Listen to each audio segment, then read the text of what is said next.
Bupati, Pak Bambang, Pak Jumhur, Pak Baso, Pak Arel ya. Ini sudah dapat SKPRT.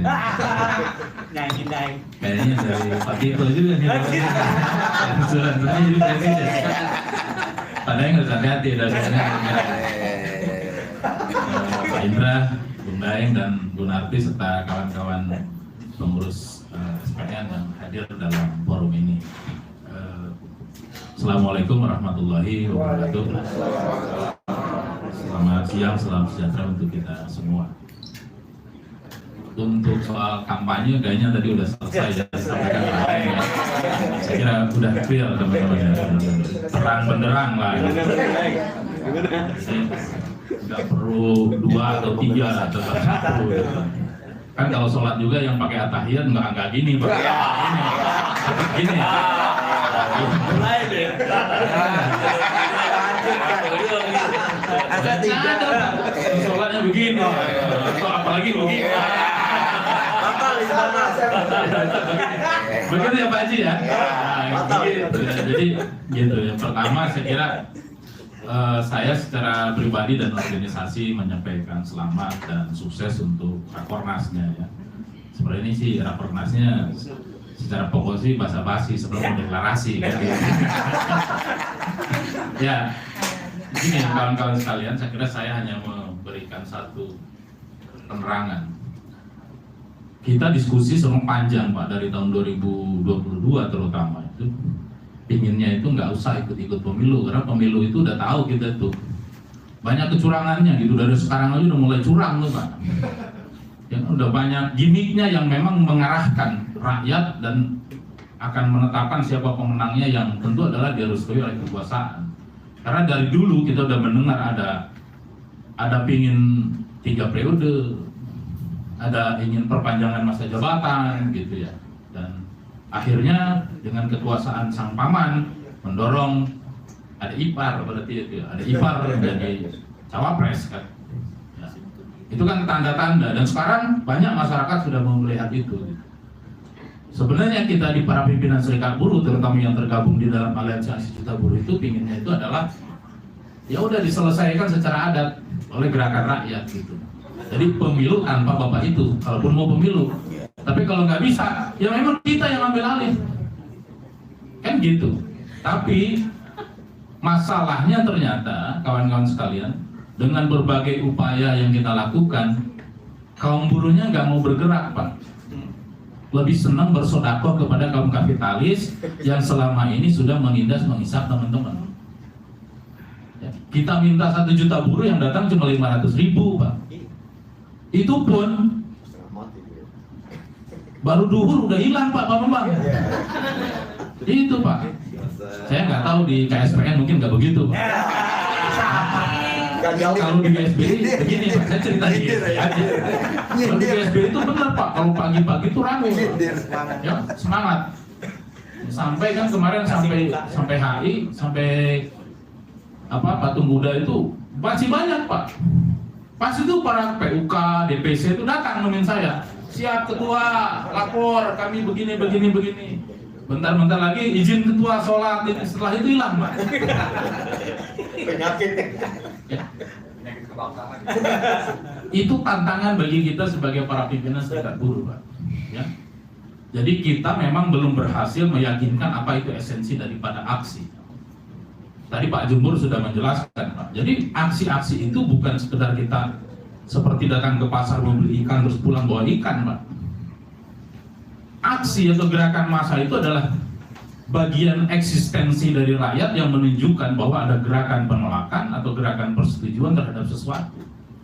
Jadi nggak mungkin segala sesuatu hasil, misalkan contoh kawan-kawan ingin Omnibus Law dicabut, tapi ketika dimintakan ada gerakan sebenarnya bisa Pak. Omnibus Law itu bisa dicabut Pak. Bahkan bukan hanya Omnibus Law-nya Pak, yang membuat Omnibus Law-nya bisa dicabut oleh gerakan kaum buruh. Apalagi PP cuma PP 51 Pak.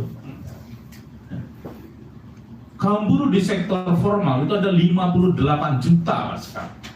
Bayangkan kalau jangankan 58 juta turun ke jalan Pak, setengahnya aja dah. Selesai itu urusan Pak. Lewat Bukan hanya Omnibus Law, Pak. Yang membuat tanda tangan Omnibus Law-nya lewat, Pak. Mungkin kita taruh di Cipinang atau di Nusa Kambangan, Pak. Ya. Tapi masalahnya begitu, Pak. Disuruh aksi, suruh aksi yang dikirim perwakilan, Pak. Kayak anggota DPR, perwakilan rakyat yang nggak mungkin, Pak, bisa menyelesaikan dengan perwakilan. Nah, itulah sebenarnya kenapa kita memilih jalan. Bukan jalan terbaik, Pak. Itu hanya ada di lagu jalan terbaik. Tapi ini adalah ikhtiar perjuangan bagi kaum buruh di dalam melawan sekarang itu kesintingan dan ketololan yang sudah dilakukan oleh rejim yang sekarang. Kita harus melakukan satu langkah. Makanya tadi mungkin ini jalan yang bisa kita salah satunya ditempuh. Karena apa? Kita masih belum berhasil melakukan gerakan massa. Karena memang esensi daripada gerakan buruh di seluruh dunia itu, Pak, perubahan itu masih dengan gerakan massa. Oleh lobby itu hanya sekian 0%, Pak. Kita sekarang kaum buruh itu bisa merasakan ada jam kerja 7 jam kerja itu, apakah itu oleh lobby kaum buruh? Tidak, Pak, tapi oleh gerakan massa bertahun-tahun, beribu-ribu massa, ada yang digantung, dibunuh, ditembak, masuk penjara dan sebagainya. Oleh gerakan massa yang bertahun-tahun, Pak. Akhirnya kita sekarang berapa ratus tahun yang lalu bisa merasakan 7 jam kerja, Pak. Berkat perjuangan saudara-saudara kawan-kawan kita. Tapi masalahnya, Pak, sekarang sudah kembali lagi ke tahun 1800-an sekian, Pak. Kenapa? Bayangkan di dalam Omnibus Law itu sekarang lembur itu, Pak, jadi 4 kerja jam 4 jam. Bukan berkurang, Pak. Bertambah, Pak. Belum lagi sistem kerjanya udah amburadul, Pak. Ada kontrak, ada outsourcing, ada pemagangan, jam kerja bisa kerja tuh long shift.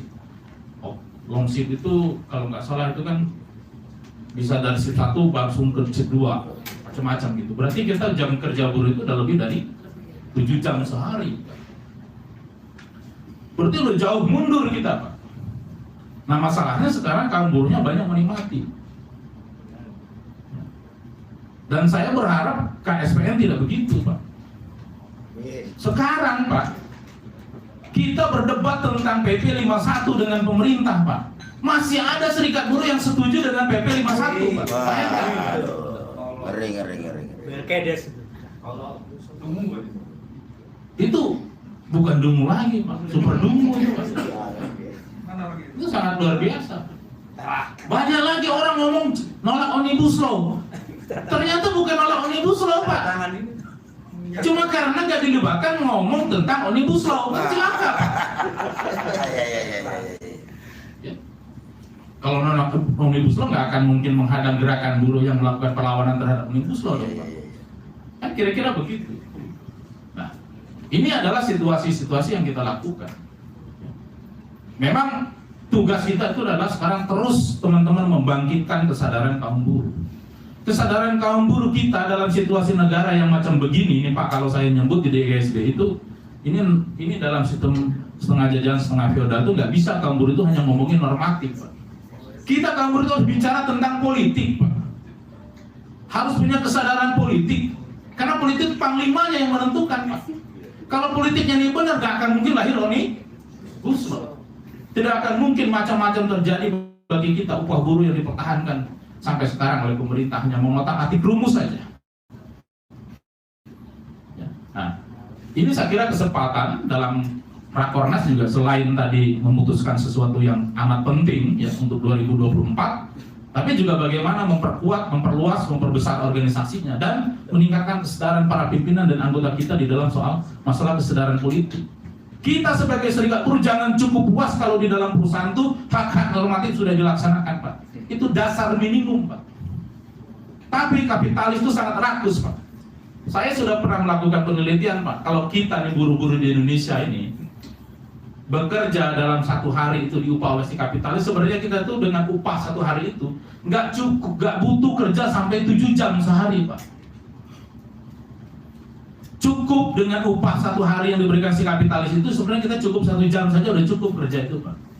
Berarti kalau 7 jam itu, Pak, kita 6 jamnya itu berarti sodako. Maka teman-teman itu calon-calon penghuni surga, Pak. Karena setiap hari sodako. Dan termasuk berjuang militan di dalam serikat buruh itu adalah calon penghuni surga, Pak. Karena yang kita pikirkan itu bukan hanya diri kita, bukan hanya kaum buruh, tapi untuk rakyat Indonesia, untuk jutaan kaum buruh. Jadi harus diyakinkan dalam berjuang itu adalah jihad, Pak. Ini berjuang untuk orang banyak, Pak, bukan hanya memikirkan buat diri kita. Ya. Itu yang harus ditanamkan. Maka teman-teman harus lebih bersemangat. Ya.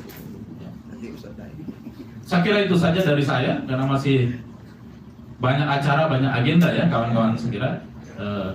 Di situ saja. Jadi sekali lagi selamat Pak Baso, Pak Karel dan Pak Bambang ya, dan kawan-kawan sekalian, sukses untuk kegiatannya. Billahi taufiq wal hidayah. Assalamualaikum warahmatullahi wabarakatuh.